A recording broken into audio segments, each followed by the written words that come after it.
All right, lads, welcome back to me podcast, Cheaper Than Therapy. Mick Thomas here. I have returned from a week away. I was going to apologise for missing a week for those of you who were like messaging me, going, oh no, we missed you for a week. What's going on? And I was going, but fuck it, I do this for free. So, I'm back. I'm back, episode 195.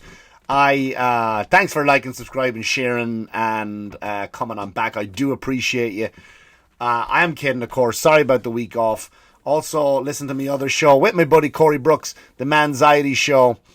Also available to get your podcast. Also available on YouTube. Give me a thumbs up, give me a thumbs down, whatever you want to do. I do appreciate it. Some upcoming gigs. I got to go into technology because I didn't remember him. Come see me live. February, let's do that, right? February on the 11th, Westside Comedy Club. On the 18th and the 25th, I am the comic strip. And in March 1st, Austin, Texas. Tickets on sale for the Creek in the Cave. I'm down there. 6 and 7, Long Island, the Argyle Theatre. That's a Monday and a Tuesday. Odd night to be out, but come on out anyway. Theatre gigs. They want me there, so I will also be there. On the 15th, Chicago, Zanies, tickets on sale for that now. 17th, 18th, New Smyrna Beach in Florida. 19th, I am going to be in Nashville, Tennessee for Zanies. Tickets also available for that. 24, 25, Mohegan Sun in Wilkes-Barre, Pennsylvania. And just added the 26th. I'm back to Florida for the Orlando Improv. More dates being added as we go along. Also, we just added Minnesota, but that's later on in the year. We'll talk about that when we get to Salt Lake City's coming up, Arizona's coming up, whatever, blah, blah, blah, blah, blah. Plenty of opportunities to come and see me live. So, where have I been? Been on an old cruisy poos. Been out at sea. And I don't like cruises in general. I just don't enjoy them. But this cruise, I did have a little bit of fun. I got to work with some really cool people, and it was a themed cruise, right? So I normally don't want to go out and be the guy who works for Carnival and say you can't say this and you can't say that. I don't like that rule. So I was working for Andy Cooney, and I got a chance to go on his cruise, and I had some shows in the theatres, all sold out shows.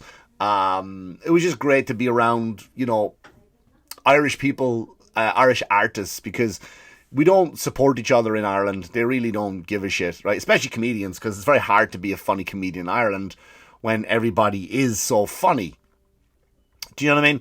Like, the two funniest people I know on the planet are my brothers, but they would not give you any respect for just being that on stage. So it was great to be around that, and I got to go, I went down to Florida, flew down the morning time, and just jumped straight on the ship and headed out. No luxury, no lounging around, the night before. No going out the night before to Florida, having a good time. And I just didn't want any of that shit, so I flew down the morning of the cruise.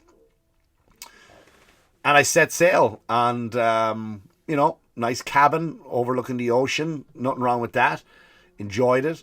But the thing about cruises, and if you are a cruise person, I suppose I get it. Right? That you just don't want to worry about booking anything. You just fill in your paperwork and you go away, and you don't have to worry about what food to eat because you're on a buffet line, and the buffet has decided for you. Right? You just go down the assembly line of food. And the thing about the buffet line is you really see people at their laziest, right? At the buffet line, it's just people who, when you have to do buffet math? That's what I hate, doing buffet math, where you're down, right, there's 4 people in front of me, but there's only 3 pieces of salmon left. So if all of these people want salmon, I'm fucked. I have to wait to go back to the end of the line and wait for more salmon to come out. But nobody's eating salmon on a cruise, let's be honest. That's healthy, full of omega-3s. Everybody's into that shitty, greasy food.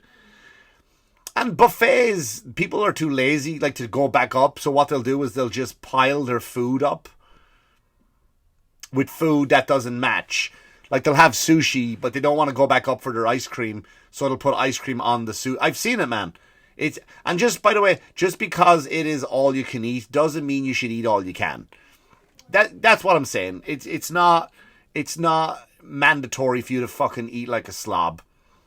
So and that's what I don't like. I don't like greed. When you're someone like me that goes through life, I guess dealing with depression on a regular basis, right? And you see poverty, and you've been around poverty, and then you see the opposite. You just see greed, and you can lie about it and say it's not greed. It is. Nobody needs that much food. And I'm not mocking you or I'm not making fun of you, but for someone like me, it is kind of hard. Sorry, there's a firehouse siren going off across the street, which sets my fucking dog off. And it's not you, right? It's just how I deal with it when I see things like that, like greed and like when you dock, right? What a cruise. When you dock on one of these poor poverty islands like Haiti or whatever like that, right? Or where's the other one we stopped at? I don't know. Name some ones in the Caribbean where there's just poverty, right? Wall to wall poverty. And you get off the ship and it's just obesity and flip flops. And you waddle up to the people working there, to the locals.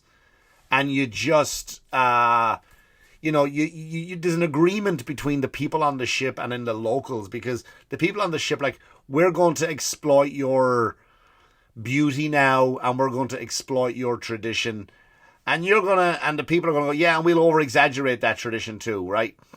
Like, they're just sitting there, and you get off the ship and they have these stalls made. Dominican Republic, that's where one was. Dominican Republic, and I went to Old San Juan in Puerto Rico, so I like Old San Juan. A lot of history there. And you get off the ship, right, and it's just fucking stalls and people going up and them shitting on their work. Like, they'll make something. The fucking alarm again, I swear to. I mean, I know there's someone probably dying right now in a house fire, but this is what I'm saying. This is the type of thing that annoys me. But they get off the ship and it'll stop in a second. And they just go up to these people who are hardworking, and they've made trinkets out of shells, and you'll just go up and judge them.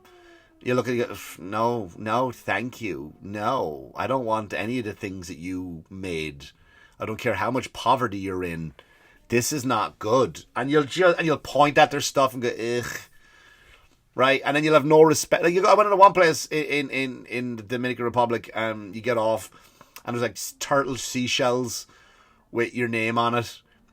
You know what I mean? And you get the turtle seashell with the name on it. You go, do you have any more Jason? Like, no, we don't have any more Jason. And like, well, could you get one? Could you go? And go, sure, Jason. And they send a guy out the back, and he's got a pool full of like turtles, and you'll just take a fucking hammer to the turtle and you'll kill it, just so you can write Jason for some fat fucking Wyoming. And so they're just now whacking a turtle. That turtle is dead now, just so you can put it on your bench or give it to your grandchild or someone like that who's not going to give a shit that you killed a turtle to put their name on it. And it's that kind of understanding, right, that we have between the locals and the people on the ship. We're going to exploit your whole heritage thing, and and you're going to smile while you do it. Please smile for me. Like, oh yeah, I mean, the Dominican Republic is absolutely gorgeous, and the people are so friendly. Yeah, of course they are. And if you look carefully at the beach, there's barbed wire wrapped around it because it keeps the fucking pirates away from it. And these people are just oblivious to the fucking hurricanes that just swept through there and just killed all their family members, wrecked their hospitals and schools, and the first thing they want to erect is make sure the stalls are back up again, right? So Janice knows that when she buys her fat husband a fucking XX extra large Harley Davidson Amber Cove t-shirt, they want to make sure that stall is set up before the hospitals are. So those are the things that when I get there, I'm just like, I'm not a killjoy, but it's like, that's rough, innit? Like, that is rough. Just to, you go there and you waddle around, and it is waddling, and that's the thing. Don't go on a cruise, by the way, based on a commercial, because the commercial on TVs, it's always one hot guy and one hot girl, they're always white, and he's in a Bahama shirt, which I love, those like flowery shirts. I've worn them on other episodes, go back and see, and it's open because he's got the body for it, and she's gorgeous in a yellow bikini, always yellow, it's always yellow, and they're walking on the beach, and the beaches are deserted.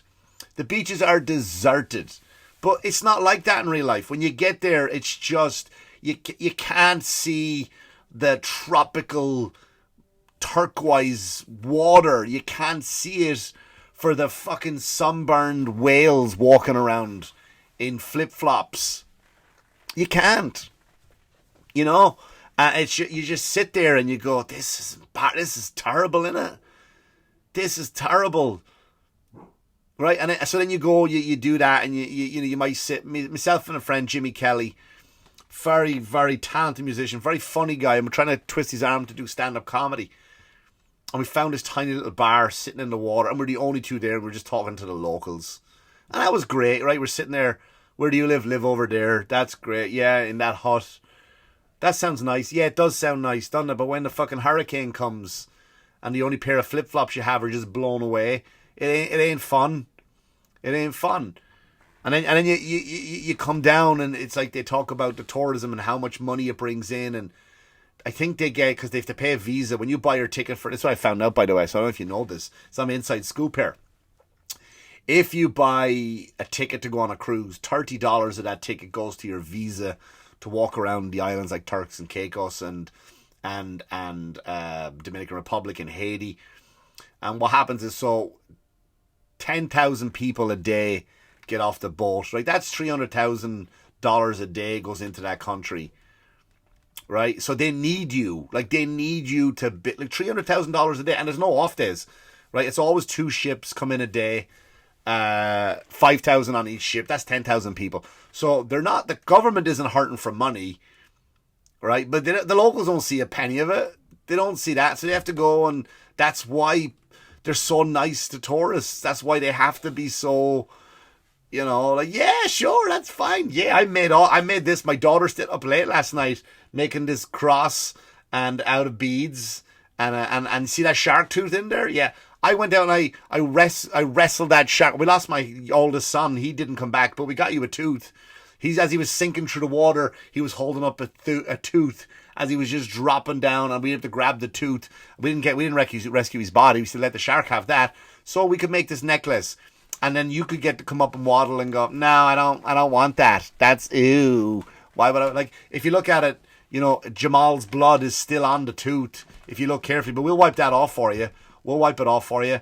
And you just go, no, I don't want to. And then if you're a cheap fuck, you don't want to pay for the Wi-Fi on the ship, you go straight to a restaurant that has Wi-Fi. So you're just going to sit there, drink your arse off, go online, upload your fucking pictures of the tropical beach that you're ruining, right? You're ruining with your fucking bullshit. And that's why it's just a vicious cycle, and it's just, you know, and here's another thing too. I was on a ship, right? I don't know where we were. We were docked, I think it was Amber Cove, which is, I think, in Haiti. I'm not sure. I wasn't really paying attention because I'm not one of those people that was super psyched to go. I was excited to perform and all that and see me friends again, but I'm not one of those. When I get off the ship, that's what I see. I see the poverty, and it affects me in that way, you know? And so I get off the ship. No, I'm on the ship. And on the Lido deck, which, as you know, is the top deck, they have a giant television, a giant TV, right? Maybe like a 50-foot television, and every night under the stars they play movies, and you lie there with your blanket, and they bring you over pizzas, never-ending pizzas, ice cream, whatever you fucking want, and you sit there and you're just watching TV. But during the day there was this couple, and they were lying there on the and I'm going to upload this video to prove it to you. I'll upload it tomorrow on my stories on Instagram. Follow me, Mick Thomas Comedy. Same with Facebook, TikTok, all the platforms, Twitter, Mick Thomas Comedy, except no other substitution. So I'm on the ship, and I'm looking out. I'm on the ship looking at this couple, and they're looking up at the telly, and it's the daytime. It's like 11:30 in the morning, and they're lying there looking at the television. And on the television is a tropical beach with the waves, and that's it. It's like a screensaver of a tropical beach and the waves breaking on it. And if you turn your head 90 degrees to the right, you will see a legit tropical fucking turquoise blue water. 90 degrees, you're docked right next to it. Like, the resolution on that beach is fucking way better than on and it just goes to show we need televisions. We need our tellies, don't we? We can't get up and just fucking experience something. We have to lie there. We fat fucks that we are, lying there. We'd rather look at a beach on the telly than look at an actual beach 90 degrees. That's all you have to do, turn your head. And heaven forbid you should get off the chair and go down and walk off the ship. No paperwork needed. You had a medallion with a circle on it. Boop, scan it, go on. Boop, scan it when you come back. No forms to be filled in. None of that shite. Right? And that's what happens. And it was just, it just grosses me out. It just grosses me out. It really does, you know. But again, the people on the ship were lovely to me. And, you know, I got off the ship early, by the way. It's still going on. The cruise is still going on. I think it docks tonight, actually, and they all come home. But I just got off early. I had to get off the ship early. I got off at Turks and Caicos, which was kind of a mistake, right? But I got off for the reasons of I had no more shows. I was done. I joined the company. But you know, when you're a part of the cruise and you're advertised as one of the stars of the ship, of the show, you know, you have to be on constantly, and it's the same jokes everywhere you go. You get on the elevator and they go, "Are you the comedian?" And I would go, "It depends. Was he funny? Right? Was he funny?" And goes, "Oh, he was hilarious. Then I'm your man." Right? And that's all day, fucking every day. Or my favourite one would be like when you're on the elevator would open up and someone like, "Are you getting off?" I go, "Not in front of you, you dirty bugger, you." But that's a very personal question. And you know what I mean? You go through the motions. And after a while I was like, I can't keep doing this. I can't keep doing this. This is exhausting, you know. And again, people were lovely. Coming up to me, couldn't have been nicer. Couldn't have been nicer. I ate my fucking body weight in ice cream. I think there too, 'cause free ice cream. You know, and I was becoming one of them, and I had to get off early. And I did, and then I was told that when you get off in Turks and Caicos, get off, airport's right there. Is it? Oh yeah, as soon as you dock, you didn't need to take a cab. I asked the guy to give me a cab. He's like, "You don't need a cab, man, it's right over there." I was like, "What do you mean?" He was like, "Look right there, you can see the airport." I was like, "Oh, can you just drive me there anywhere?" He was like, "All right." And he was like, I gave him $4. That's all he wanted. Give him $4. And I get there and I go up and I get my JetBlue thing in my phone, right? When I get off and I go scan it and I go, "No, this is the plane this is the airport that takes you to the real airport." I go, "What do you mean?" Like, no, you get on this tiny plane and the tiny plane takes you to the big airport. And I was like, "All right, well, can we do that then? When's the next tiny plane leave?" She goes, "Well, you can charter a plane because there's no more going out really." Like, fuck me. I'll just go get back on the ship then and just get off Sunday. And she was like, "Well, you could charter a plane there privately." How much is that? She goes, like, $1,500. No, it's all right. I'll get back on the... Like, do you think... Did you hear the rumours of how good the show was? That you're thinking, like, Mick Thomas has just $1,500 to take... I go, "How long was the plane ride?" 20 minutes. You're out of your fucking mind. If it was $1,500 back to JFK... Would I have thought about it? Yes, I would. Yes, I would have just brought me right to JFK or LaGuardia or MacArthur Airport, even better, for $1,500. That I would have paid for, not for 25-minute ride. So then they go, "All right, well, we got one leaving. We got one leaving now at 1 o'clock.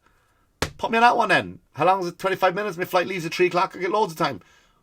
Take off. Go to the airport. Now we land on the main airport. Now I like this airport because it's in Haiti. And what they have is like you land on the ground, and I like those. Haven't been in those in a long time. Last time that happened to me, I think I was in Turkey. No, well, I was in America. I got on a few private planes, but I mean to land at an airport, you know, like a public airport. You get off and you just have to walk across the runway. And let me tell you something, man. Haiti's airport is the most disgusting place ever, and I'm not knocking it. But it looked like a scene out of... Like, fuck COVID. COVID wouldn't last there. There's stuff in that airport, man, that COVID is terrified of. Terrified. And what do? Along come the white... And there was just a bunch of Long Islanders. And you know my battle with Long Island people, right? I love the ones I love. And the rest of them are fucking trash. But you know the ones I'm talking about. So I'm not doing this argument with you again. You know who I'm talking about. You that guy lives next door to you. That couple lives down the street. They're just, you know, I demand. Like, one woman was there. She had a sick kid in a wheelchair, and the kid was like, I don't know. I mean, did she look sick? Who am I to say? But she looked pretty okay to me. And something was happening. I guess she wasn't getting on her flight. She goes, "I have to get on this flight, you bitch." Just like this, "You bitch." I'm sitting there watching her, and the kid goes, "I have to get home for her medicines." if your kid was really sick, wouldn't you pack enough medicine? Like, don't you just go, all right, Barbara, this medicine is going to keep you alive, right? We got here Sunday, Monday, Tuesday, Wednesday, Thursday, Friday, and we're going to go home on Friday. Do you want to pack an extra day just in case? No, but I might die. No, I honestly think that JetBlue will do their job and get us to our destination exactly on the right day. There's no such thing as a delay. But if I don't get that medicine, I might die. No, I have so much faith in the airport at Haiti that you are going to be fine, sweetheart. Okay, I trust you, Mom. And she's calling the woman a bitch. And the funny thing was, like, the woman she's speaking to, the girl from Haiti, like, she had that, like, half her eyes were closed. Not because she was high, because she, like, didn't give a fuck. You know that when someone's talking to you, you're like that face doesn't translate unless you're watching it on YouTube. And the woman was screaming in her face, and she was like, listen, sweetheart, a fucking hurricane went through my hut this morning and killed 2 of my kids, and I still came to work today. Trust me, your fucking insults and wanting to speak to the manager ain't gonna fucking make me upset. Trust me, your demands will not. She goes, I can't get the manager, but I can call the police. That's what she said. And I was like, I love this fucking woman.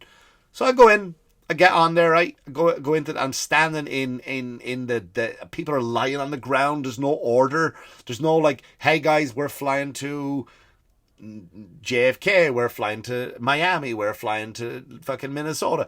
It was just anarchy. People just lying on the ground, charging like $100 for a fucking, for a fucking Snickers bar.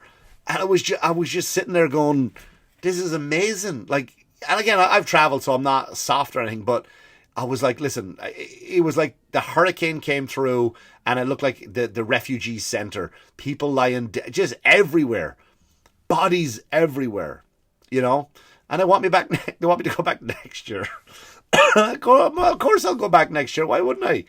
Why wouldn't I? I'll plan it better this time, but there's no way I'm going through that shitty airport again. And then we walk out, we get up on the plane, and you walk on the runway, you get on, and it takes you right to JFK. And I was home, quick hour and a half train ride, I think. And I was home, starving, Burger King. It was all right, And then you come back and the news is up. Everyone's talking about fucking this balloon. That was hilarious. I come back to that. Come back to the cold. The cold in the balloon. Everyone's like, can you believe it's fucking -2 degrees? Yeah, it's the wintertime in New York. I don't get it, man. I don't get it. And then people talking about this fucking balloon, the China. Listen, if you got TikTok, the balloon is the least of your troubles. They already have your shit. I have TikTok. They already have my shit. I don't care. What are you going to take from me? What are you going to take from me? Some pictures in my phone? Trust me, you don't want them, China. You don't want the pictures I have in my phone, brothers. Trust me, it's fine. And that's what it is. And maybe I'll get into the balloon next week when there's more stuff to cover on it. But for now, listen, I'm back. All the social medias, Mick Thomas Comedy. I'll post videos of the cruise. I'll post that video I was telling you about. Give me a follow. Likes, thumbs up, thumbs down, comment. Right? Doesn't help you, but it helps me. Gets the algorithm going. Gets them talking. The powers that be. Anyway, thanks for liking, subscribing, listening, sharing. Appreciate it. Thanks for coming on back. And as always, wash your hands, you dirty fuckers. Good luck to you. Good luck to you.